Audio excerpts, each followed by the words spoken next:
하나님, 오늘도 주님을 사모하는 마음으로 주님 앞에 나아갑니다. 비록 우리들은 연약하고 부족하고 죄 가운데 주님 앞에 부끄러운 모습으로 나아가지만 주님의 십자가를 의지하며 나아가오니 우리를 정결하게 하시며 걸어가신 주님 앞에 설 수 있도록 주님 은혜를 더하여 주시옵소서. 오늘도 한 주간의 삶을 살며 이 세상의 분주함 속에 또 세상의 소리 속에 우리들의 마음들, 우리들의 이 흔들린 마음들, 연약한 마음을 가지고 주님 앞에 나아왔습니다. 오늘 기도 가운데, 말씀 가운데 세미한 주님의 음성을 듣게 하시고 주의 말씀이 우리의 마음을 온전하게 또 주님 앞에 굳건하게 서는 은혜가 있게 하여 주옵소서. 아버지, 오늘도 주님 주시는 말씀으로 우리가 새로워지길 소망합니다. 주님, 오늘도 기도 가운데 주님의 음성을 듣기를 소망합니다. 주님, 오늘도 주님 앞에 나아갈 때에 우리의 삶의 답을 찾고 주님의 은혜 가운데 굳건하게 서기를 소망하오니 오늘 이 새벽에 역사하여 주시옵소서. 오늘도 온전한 하루를 하나님 앞에 온전히 올려드리길 소망합니다. 주님, 우리들에게 역사하여 주셔서 진정한 예배자로 서는 은혜가 있게 하여 주옵소서. 오늘도 우리의 마음을 담고 기도와 감사의 제목을 담아 주님 앞에 올려드립니다. 드리는 이 믿음과 마음을 받아 주시옵시고 하나님의 응답의 은혜를 허락하여 주시옵소서. 감사드리며 살아계신 예수 그리스도의 이름으로 기도드립니다. 아멘. 하나님께서 우리에게 주시는 말씀입니다. 에스라 10장 9절에서 17절까지 함께 보겠습니다.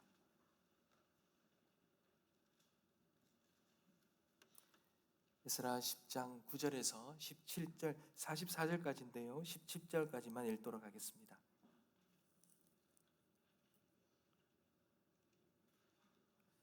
제가 먼저 읽겠습니다. 9절입니다. 유다와 베냐민 모든 사람들이 3일 내에 예루살렘에 모이니 때는 9째 달 20일이라 무리가 하나님의 성전 앞 광장에 앉아서 이 일과 큰 비 때문에 떨고 있더니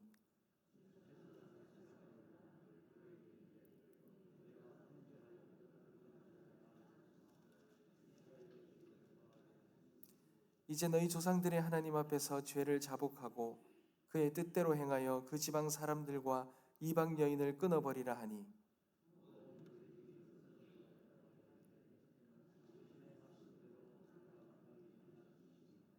그러나 백성이 많고 또 큰 비가 내리는 때니 능히 밖에 서지 못할 것이요 우리가 이 일로 크게 범죄하였은즉 하루 이틀에 할 일이 아니오니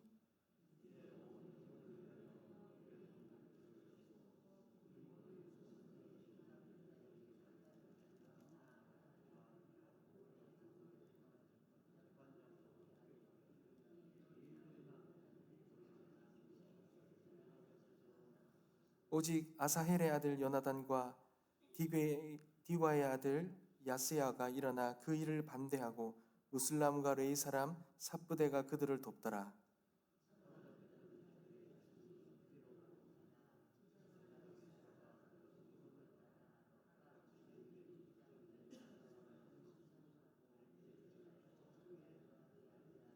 다 같이 읽겠습니다.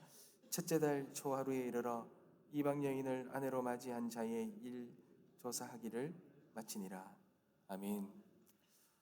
사랑하는 성도 여러분, 오늘 본문을 보면 이스라엘 백성들이 9절에 보면 비가 억수같이 쏟아지는 그런 성전 앞 광장에 서 있는 모습으로 오늘 본문을 시작합니다. 이스라엘 백성들은 지금 비에 젖어 있습니다. 그리고 추위에 젖어 떨고 있습니다. 여러분, 이들은 왜 이렇게 비를 맞으며 추위에 떨고 그렇게 성전의 광장 앞에 서 있겠습니까? 그 이유가 무엇이겠습니까? 오늘 본문의 9절에 보면 백성들이 이 일과 큰 비 때문에 떨고 있다 이렇게 말합니다. 이 비는 단순히 궂은 날씨를 말하는 것이 아닙니다. 그들은 이 죄를 씻어버리기보다는 오히려 그들의 이 죄의 심각성, 하나님 앞에 자신의 가지고 있는 이 죄, 이 모든 죄가 낱낱이 드러나고 그 드러난 죄로 인하여서 그 하나님 앞에 이 죄로 인한 두려움 가운데 그들은 떨고 있는 것입니다. 그렇다면 이스라엘 백성들은 어떤 죄를 지었습니까? 무슨 잘못을 지었습니까? 2절에 보면, 오늘 읽지는 않았지만 2절에 보면 그들은 하나님의 명령을 어기고 이방 여인과 결혼하였습니다. 여러분, 이들이 이방 여인과 결혼했다는 건 단순히 어떤 결혼의 문제, 단순한 다른 이방 국제적인 결혼을 행했다는, 자기 민족끼리 결혼하지 않고 결혼했다는 그런 문제가 아닙니다. 그들의 신앙의 정체성을 무너뜨리는 행위였다라는 거예요. 우상 숭배의 통로를 열어버렸다는 것입니다. 하나님의 거룩한 백성이라는 그들의 본질적인 정체성이 무너지는 그런 이방의 우상들로 인하여 그들의 거룩함이 훼손되는 그러한 일들을 그들이 선택했다는 것입니다. 그들은 지금 에스라 선지자 앞에서 자신들의 죄를 인정하며 자복합니다. 여러분, 이스라엘 백성들이 변명하지 않습니다. 시대가 어쩔 수 없었습니다. 그들도, 그 여인들도 좋은 사람들입니다. 선한 사람들입니다. 이런 변명을 하지 않았다는 겁니다. 그들은 그저 그 빗속에 떨면서 주님께서 그들의 이 드러내시는 이 죄 앞에서 그들은 자복하고 나아갔던 것입니다. 여러분 13절을 한번 볼까요? 그러나 백성이 많고 또 큰 비가 내리는 때니 능히 밖에 서지 못할 것이요 우리가 이 일로 크게 범죄하였은즉 하루 이틀에 할 일이 아니오니라고 말합니다. 사랑하는 성도 여러분, 참된 회개의 첫걸음은 여러분 자복입니다. 자복이 무엇입니까? 내 죄를 인정하는 것이지요. 우리가 우리의 연약함과 우리의 죄를 고백하는 것 사실은 쉽지가 않습니다. 우리가 그 죄를 인정하는 것이 두렵기 때문에, 그 죄를 인정하는 것이 부끄럽기 때문에 그것을 인정하는 것이 쉽지가 않습니다. 여러분, 다윗 왕을 한번 보십시오. 밧세바와 우리아의 일로 이 나단 선지자가 이 다윗을 찾아와서 책망할 때에 다윗이 어떻게 합니까?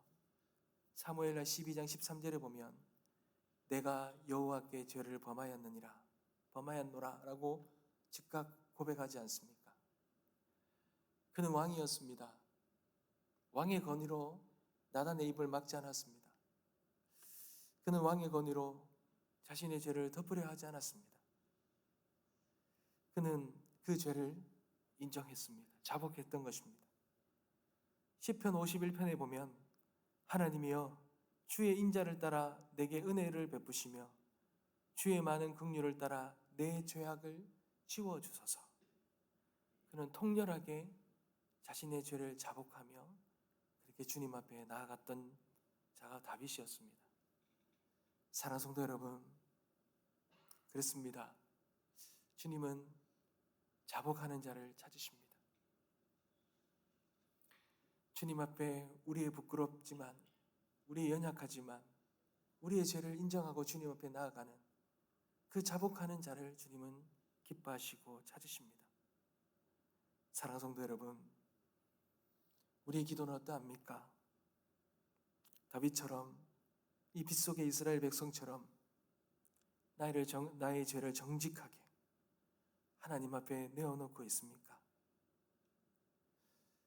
하나님 앞에 우리가 온전히 거룩함을 회복하는 그 시작점은 주님, 내가 죄인입니다 라는 진실된 자복으로 시작되는 것을 우리는 잊지 말아야 할 것입니다. 여러분, 그런데 오늘 본문에 보면 이스라엘 백성들은 단순히 잘못했습니다 라고 말하며 거기서 멈추지 않았습니다. 여러분 12절을 한번 볼까요? 모든 회중이 큰 소리로 대답하여 이르되 당신의 말씀대로 우리가 마땅히 행할 것이니이다. 여러분, 자복은 죄를 인정하는 것이라면 이 회개, 자복과 회개는 엄연히 다르죠. 여러분, 회개는 죄에서 완전히 돌아서는 것이죠. 방향을 트는 것입니다.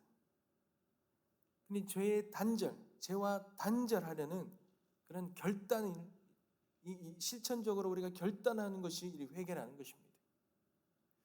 여러분, 그들은 당신의 말대로 우리가 마땅히 행할 것이다 라고 말했습니다. 여러분, 그들이 어떤 것을 행한다는 말입니까?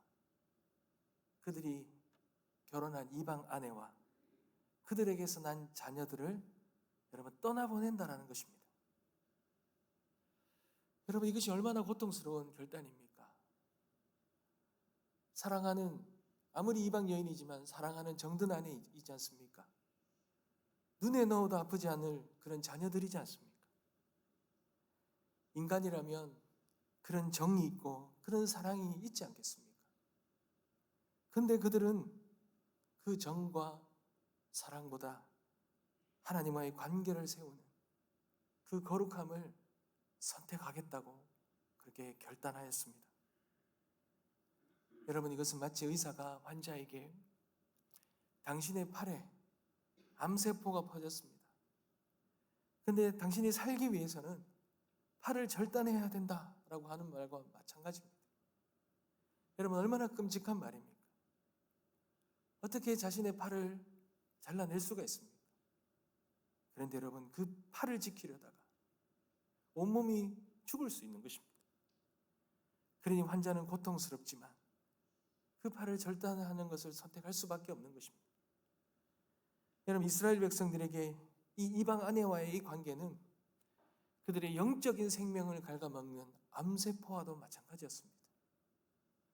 그들이 살기 위해서는, 그들이 거룩함을 회복하기 위해서는 고통스러운 절단을 결심해야 했던 것입니다. 여러분, 주님께서도 더 무섭게 말씀하신 적이 있으십니다.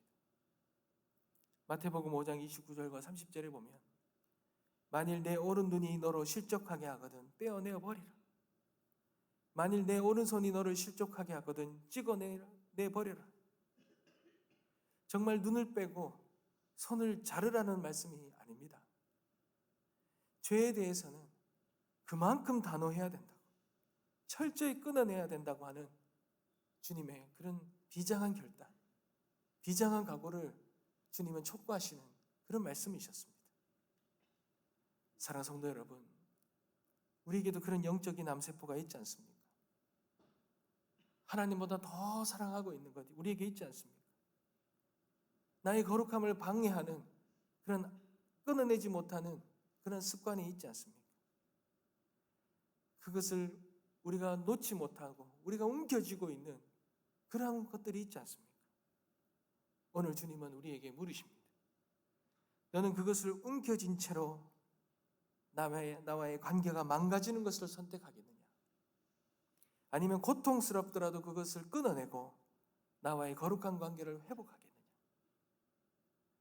주님의 이 물음 앞에 우리가 주님의 그 관계와 그 거룩함을 선택하는 그런 결단의 은혜가 있게 되시길 주님의 이름으로 축복합니다. 사랑하는 성도 여러분, 그런데요, 이런 자복함과 이 회개의 결단으로 이스라엘 백성들은 오늘 본문을 끝내지 않습니다. 그들은 개인적인 그들의 이 죄의 자복과 회개에서 더 한 발짝 더 나아갑니다. 여러분, 우리가 읽지는 않았지만 이제 16절 이하에서 44절까지 여러 사람들의 이름이 나옵니다. 여러분, 이 사람들의 이름이 뭡니까? 그들이 죄를 지은 이방 사람과 결혼한 죄를 범한 사람들의 이름이 기록되어 있습니다. 제사장의 그룹들, 레위인들, 그리고 일반 백성에 이르기까지. 여러분, 그들이 이 부르심이 어떠한지, 그들의 이 하나님 앞에 어떠한 부르심으로 받았는지 그 상관없이 모든 사람들의 이 이름이 공개됩니다. 여러분, 왜 명단을 공개합니까? 여러분, 망신 주려는 것이 아닙니다. 여러분, 이것은 이 모든 공동체의 책임이고 그들이 투명하게 철저히 회개해야 된다는 것을 의미하고 있는 것입니다. 다시는 죄를 짓지 않겠다는 공식적인 선언인 것입니다. 문제가 완전히 해결되었음을 공동체 앞에 공포하는 것입니다.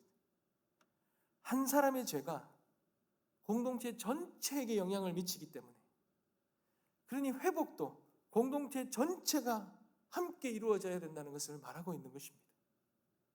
사랑하는 성도 여러분, 여호수아 시대에 아간이라는 사람을 기억하십니까? 그 한 사람이 범죄한 것이 기억나십니까? 하나님의 명령을 어기고 외투 한 벌과 은과 금을 몰래 숨겼습니다. 여러분, 그 결과가 어떠 있습니까? 이스라엘 공동체 전체가 아이성 전투에서 처절하게 패배합니다. 그리고 36명의 생명을 잃어버립니다. 아간의 죄가 밝혀지고 그의 모든 소유가 제거되고 나서야 이스라엘이 다시 승리할 수 있었습니다. 한 사람의 숨겨진 죄가 이 공동체 전체를 무너뜨릴 수 있다는 것을 그대로 보여주고 있는 것입니다. 여러분, 그런데 반대로 오늘 이 본문처럼 공동체 전체의 철저한 회개와 결단이 공동체를 다시 거룩하게 세운다는 것, 이방 여인들을 떠나보내는 고통스러운 그런 결단을 실천함으로써 구별된 백성으로서, 거룩한 백성으로서의 정체성을 다시 회복한다는 것.